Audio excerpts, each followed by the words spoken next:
Hello friends आज आको नतून एट भिडिओ आज आपलोक आलोचना करें आपलोके टीन और बाहेदी केनेকৈ बाउंड्री वाल दी किमान कम खरचत आपलोके बाउंड्री वाल दी पार और टेक्निक तो कि केनेকৈ आपलोके खरच तो मिनिमाइज कर तो केनेকৈ वाल लगाब लगे पाखत तो गोटेखिनि ये भिडिओ चाले आपलोके गम पाई যাব तो चाওক बहुतरे बहुत डाঙर डाঙर एरियात बाउंड्री वाल दी लगा हो जाए तो भाविছোঁ এই टेक्निक आपलोक কৈ দিওঁ और बहुतरे इटा दी बाउंड्री वाल दी कैपासिटिओ नाথাকে সেইকাৰণে টিনে दी वाल दी लगा हो जाए तो केनेকৈ कि टेक्निकत आपलोके बेम्बू और बाँह दी तो ये टेक्निक आपलोक आज কৈ দিম तो बोलक भिडिओ आरम्भ करूँ तो भिडिओ आरम्भ करार आपलोक रिक्वेस्ट करिছোঁ जोने जोने मोर चेनेलটো नतुनকৈ भिजिट करिছে प्लिज चेनेलটো सबस्क्राइब कर लब और एनेকুৱা नतुन नतुन धৰণৰ भिडिओ आपलोके पाई থাকিব।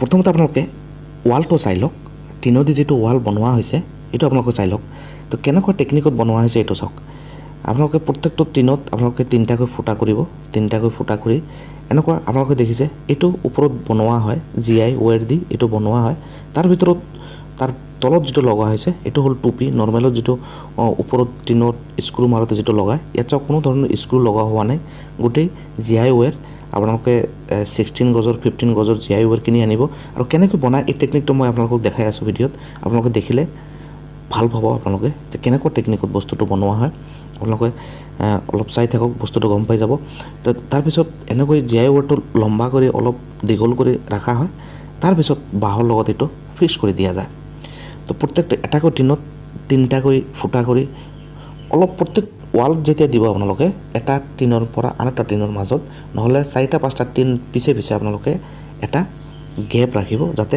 এয়াৰ সাৰ্কুলেশন হয় বতাহ ইফালৰ পৰা ইফালে যাতে বতাহ সোমাই যাব পাৰে যাতে বেৰটোক বেছি প্ৰেছাৰ নিদিয়ে সেইকাৰণে অলপ অলপ স্লাইড গ্যাপ ৰাখি দিব নহলে ওয়ালটো পৰি যোৱাৰ চান্সটো বেছি থাকিব যেটো বেম্বু আৰু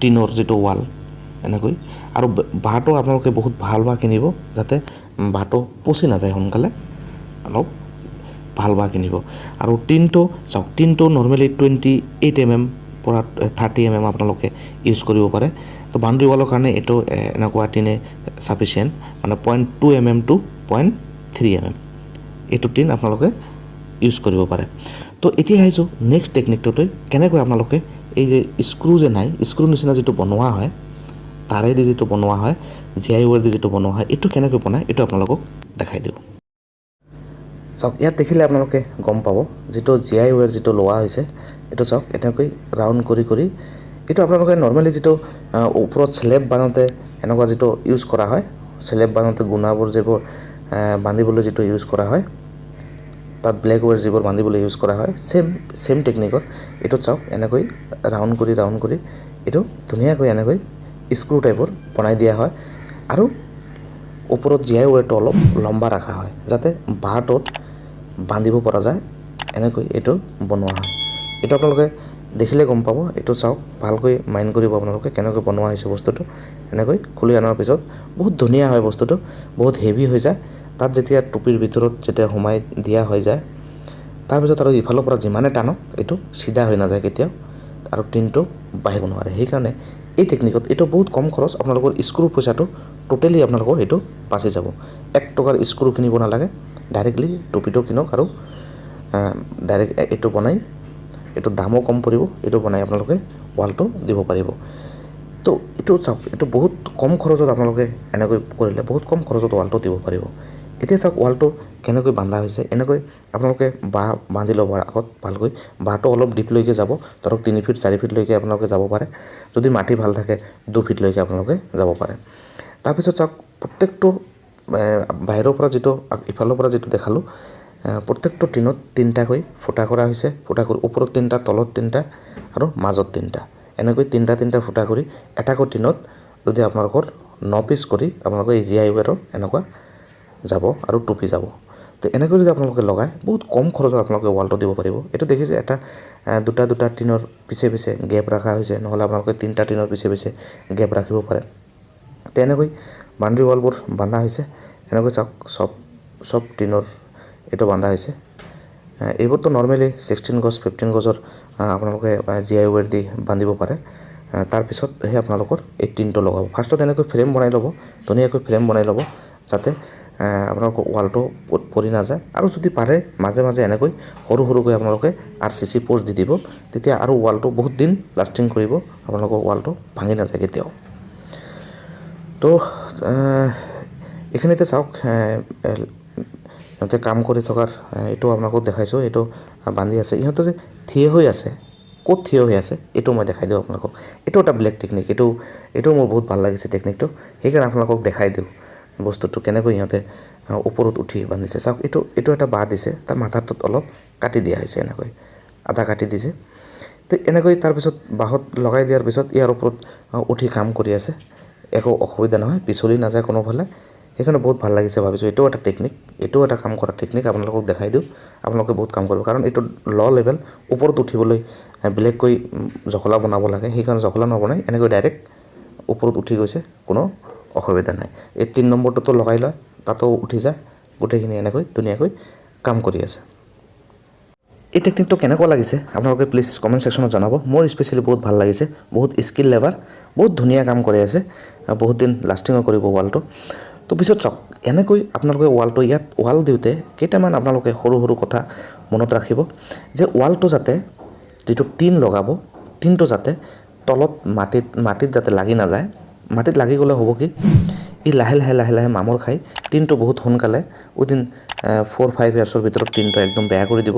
তো সেইকাৰণে আপোনালোকক কৈছোঁ, মাটিৰ পৰা অলপ ওপৰত ৰাখিব, মিনিমাম 6 ইঞ্চি 7 ইঞ্চি নাইবা 1 ফুট আপোনালোকে ওপৰত ৰাখক। তাৰ তলত দৰকাৰ হ'লে আপোনালোকে বাঁহেদি সৰু সৰুকৈ দি দিয়ক, জালিৰ নিচিনা বনাই দি দিব, তেতিয়া ৱালটো বেয়া নহয়, টিনটো পচি নাযায়। কিছুমানে ডাইৰেক্ট মাটিত লগাই দি দিয়ে, সেইকাৰণে বহুত টিনৰ ৱাল বহুত সোনকালে বেয়া হৈ যায়। আপোনালোকে এইটো নকৰিব, টিনত মামৰৰ পৰা বচাই ৰাখিব যাতে ই মাটি লাগি নাযায়। আৰু পাৰিলে আপোনালোকে তলৰ এটা গেপ কালাৰ কৰি দিব, কালাৰ ব্লেক কালাৰ যিটো পায় বজাৰত, এইটো কালাৰ কৰি দিব, তেতিয়া টিনটো আৰু বহুত লাষ্টিং কৰিব। আপোনালোকৰ যদি 5 বছৰ যায়, চিয়'ৰ 10 বছৰ গুচি যাব।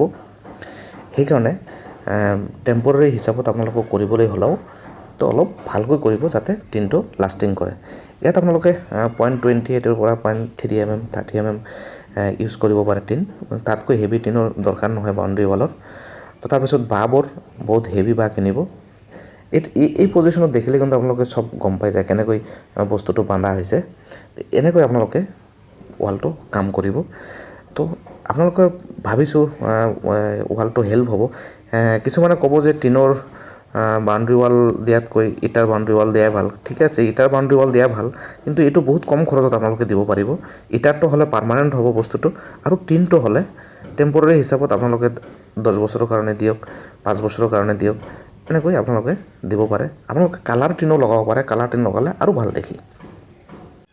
কালাৰ টিনৰ বাউণ্ডেৰী ৱাল আপোনালোকে কেনেকৈ দিব, অলৰেডি মোৰ চেনেলত ভিডিঅ' এটা পাব্লিছ কৰাই আছে, আপোনালোকে এইটো চাব পাৰে। দৰকাৰ হ'লে মই লিংকটো তলত দি দিম, এইটো আপোনালোকে চাব। এইটো ভাল টেকনিকত বনোৱা আছে, বহুত ধুনীয়াকৈ ৱালটো দিয়া হৈছে, এইটো হিচাপতো আপোনালোকে দিব পাৰে। তো টিনৰ ৱাল দি যদি আপোনালোকে 30-40 বছৰ 50 বছৰ লাষ্টিঙৰ কাৰণে বিচাৰে, এইটো আপোনালোকৰ কেতিয়াও নহয়। তো আপোনালোকে টেম্পৰাৰী হিচাপত এনেকুৱা ৱাল দিব পাৰে।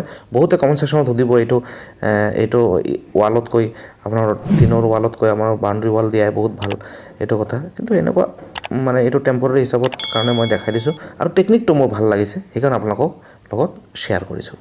তো যদি ভিডিঅ'টো ভাল লাগিছে প্লিজ লাইক, কমেণ্টছ আৰু শ্বেয়াৰ কৰিব। Thank you so' much.